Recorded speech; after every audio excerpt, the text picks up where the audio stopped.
আসসালামু আলাইকুম সবাইকে। নাইমাস কুকিং আপনাদের স্বাগতম। আশা করি আপনারা সবাই ভালো আছেন। আমি আল্লাহর রহমতে অনেক ভালো আছি। আজকে আমি আপনাদের জন্য নিয়ে এসেছি আরেকটি ইউনিক রেসিপি। এটা হচ্ছে সুজির নিমকি রেসিপি। একবার বানিয়ে 1 মাস পর্যন্ত সংরক্ষণ করে খেতে পারবেন।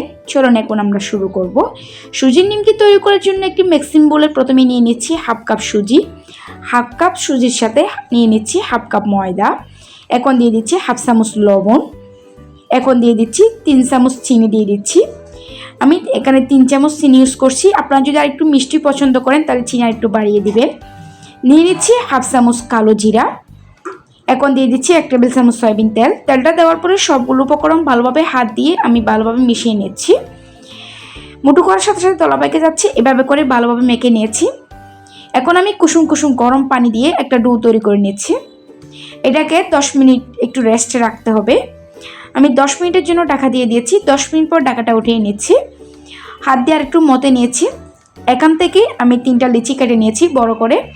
প্রথমে একটা লিচি নিয়ে নিচ্ছি, নিয়ে হাত দিয়ে গোল করে নিচ্ছি এটাকে। এখন আমি এটাকে পাতলা করে একটা রুটি বেলে নিব। পাতলা করে একটা রুটি বেলে নিয়েছি। এখন আমি এটাকে ছুরি দিয়ে কেটে নিচ্ছি।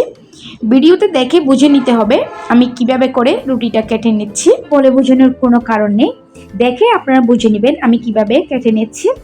এই রুটিটা কাটা হয়ে গেছে। এখন আমি নিমকির শেপগুলো দিয়ে দিচ্ছি। এভাবে করে আস্তে আস্তে করে আমি পোল করে নিচ্ছি। এই মুখটাকে সিল করে দেওয়ার জন্য সামান্য পানি লাগিয়ে আমি মুখটা ভালোভাবে সিল করে দিচ্ছি, তা না হলে ভাজার সময় মুখটা খুলে আসবে। সেমভাবে সবগুলো নিমকি আমি তৈরি করে নিচ্ছি। দেখুন সেমভাবে সবগুলো নিমকি তৈরি করে নিয়েছি। এখন নিমকিগুলো ভাজার পালা। নিমকিগুলো ভাজার জন্য আগে থেকে কড়ার মধ্যে আমি পর্যাপ্ত পরিমাণ সয়াবিন তেল গরম করে নিয়েছি। এখন আমি এর মধ্যে কিছু নিমকি দিয়ে দিচ্ছি। চুলার আঁচটাকে মিডিয়ামে রেখে আমি নিমকিগুলো ভেজে নিচ্ছি। চুলার আঁচ যদি হাই হিটে ভাজেন তাহলে উপরে তাড়াতাড়ি ক্রিস্পি হয়ে আসবে, মাছ জুড়ে সংরক্ষণ করতে পারবেন না। আমি চুলার আঁচটাকে মিডিয়ামে রেখে সবগুলো নিমকি ভেজে নিয়েছি। একটি নিমকি নিয়ে আমি আপনাদেরকে একটু ভেঙে দেখাচ্ছি কতটা ক্রিস্পি হয়েছে। এটা আপনারা মাছ জুড়ে সংরক্ষণ করে খেতে পারবেন। বিকালে চায়ের সাথে জাস্ট জমে যায়। আশা করি আজকের রেসিপিটি আপনাদের ভালো লেগেছে। আশা করি আপনারা বাসায় ট্রাই করবেন। যদি আমার এরকম সহজ রেসিপিগুলো আপনাদের ভালো লেগে থাকে তাহলে অবশ্যই আমার চ্যানেলটি সাবস্ক্রাইব করবেন, পাশের নোটিফিকেশন বেলটি অন করে রাখবেন। যখন আমি নতুন কোনো ভিডিও আপলোড করব তখন সাথে সাথে আপনাদের কাছে নোটিফিকেশনটি পৌঁছে যাবে। অবশ্যই আমার ভিডিওতে একটি লাইক করবেন। কোনো প্রশ্ন থাকলে আপনারা আমাকে কমেন্টস করে জানাতে পারেন। সবাই ভালো থাকবেন, সুস্থ থাকবেন, আমার জন্য দোয়া করবেন।